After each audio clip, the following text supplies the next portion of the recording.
Hi, welcome to Story Time with Gigi. Today we're reading a story called Snowflake Bentley. This is a Caldecott Medal winning story by Jacqueline Briggs Martin and illustrated by Mary Azarian.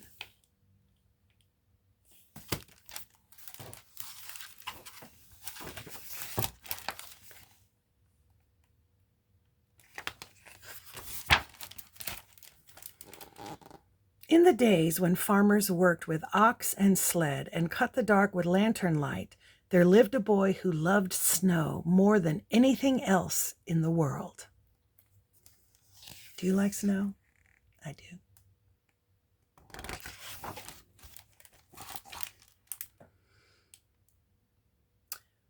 Willie Bentley's happiest days were snowstorm days. He watched snowflakes fall on his mittens on the dried grass of Vermont farm fields. On the dark metal handle of the barn door, he said snow was as beautiful as butterflies or apple blossoms.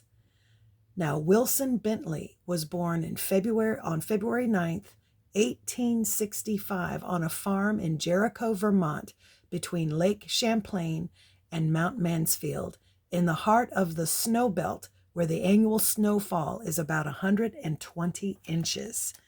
So this story is a true story.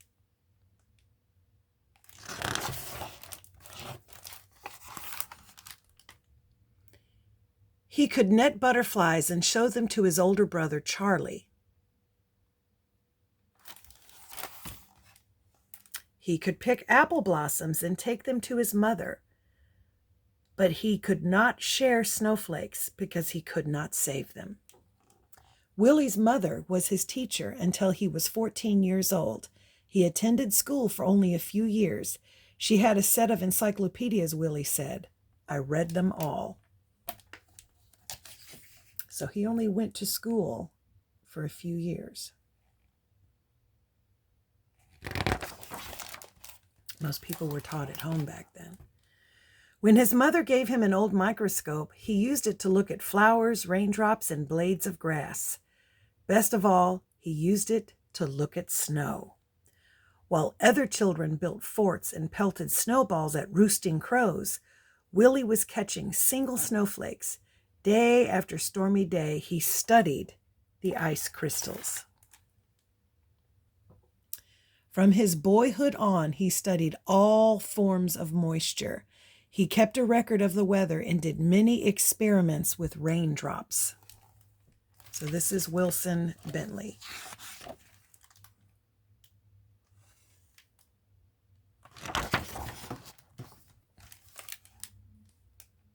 Their intricate patterns were even more beautiful than he had imagined. He expected to find whole flakes that were the same, that were copies of each other, but he never did. Willie decided he must find a way to save snowflakes so others could see their wonderful designs. For 3 winters, he tried drawing snow crystals. They always melted before he could finish. He learned that most crystals had 6 branches, though a few had 3. For each snowflake that the 6 branches were alike. I found that snowflakes were masterpieces of design, he said. No one design was ever repeated.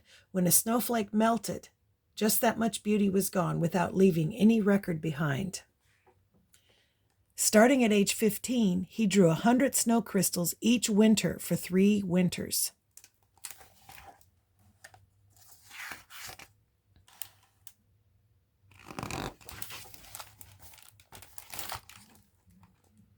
When he was 16, Willie read of a camera with its own microscope.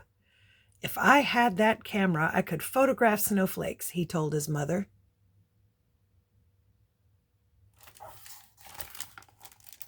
Willie's mother knew he would not be happy until he could share what he had seen. Fussing with snow is just foolishness, his father said. Still, he loved his son. When Willie was 17, his parents spent their savings and bought the camera. They really loved their son. That had to be a sacrifice.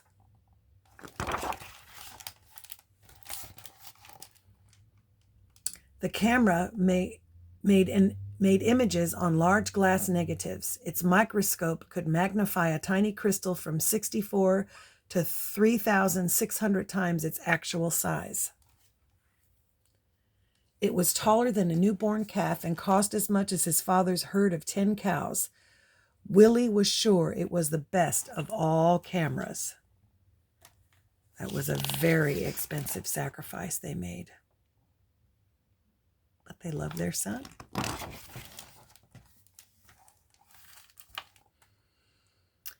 Even so, his first pictures were failures, no better than shadows. Yet he would not quit. Mistake by mistake, snowflake by snowflake, Willie worked through every storm. Winter ended, the snow melted, and he had no good pictures. He waited for another season of snow. One day in the second winter, he tried a new experiment, and it worked. Willie had figured out how to photograph snowflakes. Now everyone can see the great beauty in a tiny crystal, he said. Willie's experiment. He used a very small lens opening, which let only a little light reach the negative. But he kept the lens open for several seconds, up to a minute and a half. He learned, too, that he could make the snow crystals show up more clearly by using a sharp knife to cut away the dark parts of the negative around the crystal. This etching meant extra hours of work for each photograph, but Willie didn't mind.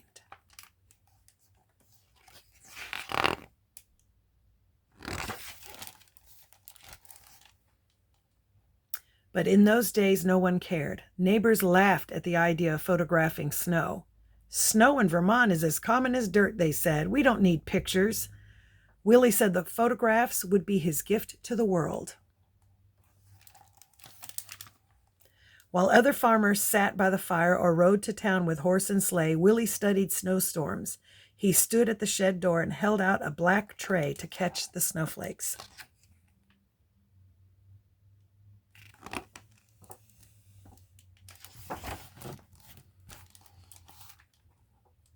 When he found only jumbled broken crystals, he brushed the tray clean with a turkey feather and held it out again. He waited hours for just the right crystal and didn't notice the cold. If the shed were warm, the snow would melt. If he breathed on the black tray, the snow would melt. If he twitched a muscle as he held the snow crystal on the long wooden pick, the snowflake would break. He had to work fast or the snowflake would evaporate. Before he could slide it into place and take its picture, some winters he was able to make only a few dozen good pictures. Some winters he made hundreds. He learned that each snowflake begins as a speck, much too tiny to be seen. Little bits, molecules of water attached to the speck to form its branches. As the crystal grows, the branches come together and trap small quantities of air. Many things affect the way these crystal branches grow. A little more cold, a bit less wind, or a bit more moisture would mean different shaped branches. Willie said that was why, in all his pictures, he never found two snowflakes alike. The best snowstorm of his life occurred on Valentine's Day in 1928. He made over 100 photographs during the 2-day storm. He called the storm a gift from King Winter.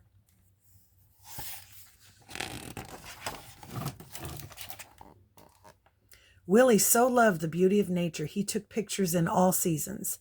In the summer, his nieces and nephews rubbed coat hangers with sticky pitch from spruce trees. Then Willie could use them to pick up spider web jeweled with water droplets and take their pictures.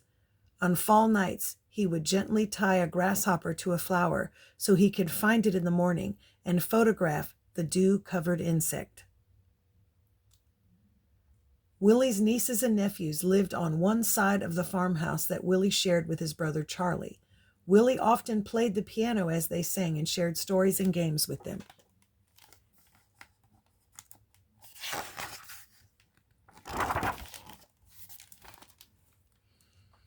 But his snow crystal pictures were always his favorites. He gave copies away or sold them for a few cents. He made special pictures as gifts for birthdays. He held evening slideshows on the lawn of his friends. Children and adults sat on the grass and watched while Willie projected his slides onto a sheet hung over a clothesline. Many colleges and universities bought lantern slide copies of his photographs and added to their collections each year. Artists and designers used the photographs to inspire their own work.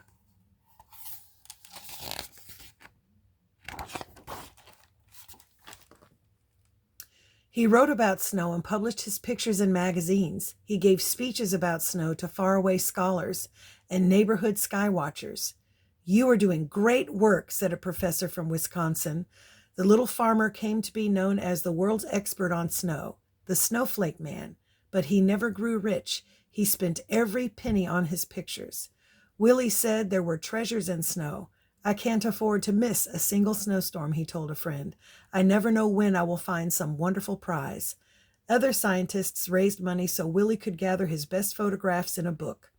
When he was 66 years old, Willie's book, His Gift to the World, was published. Still, he was not ready to quit. Even today, those who want to learn about snow crystals begin with Wilson Bentley's book, Snow Crystals. By 1926, he had spent $15,000 on his work and received $4,000 from the sales of photographs and slides.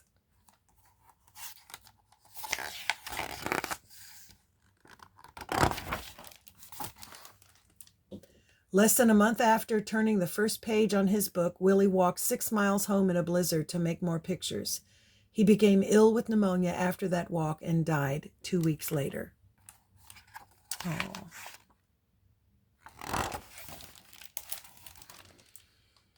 A monument was built for Willie in the center of town. The girls and boys who had been his neighbors grew up and told their sons and daughters the story of the man who loved snow.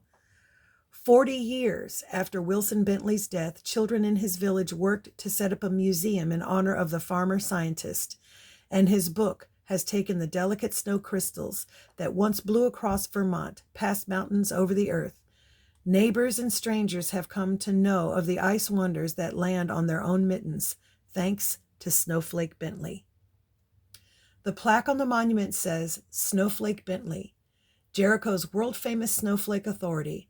For 50 years, Wilson A. Bentley, a simple farmer, developed his technique of microphotography to reveal to the world the grandeur and mystery of the snowflake, its universal hexagonal shape, and its infinite number of lovely designs."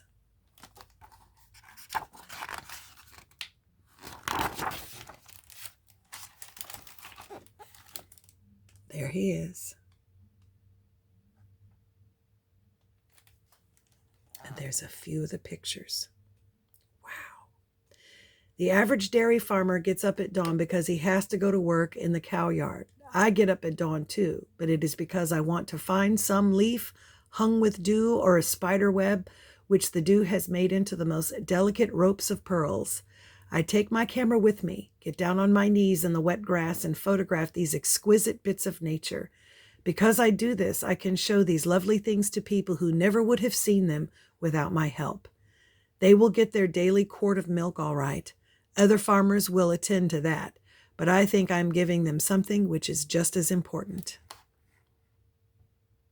Look at that.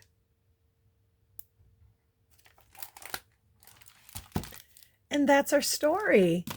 I hope you liked it. Make sure that you like and subscribe and share with your friends. Bye until next time.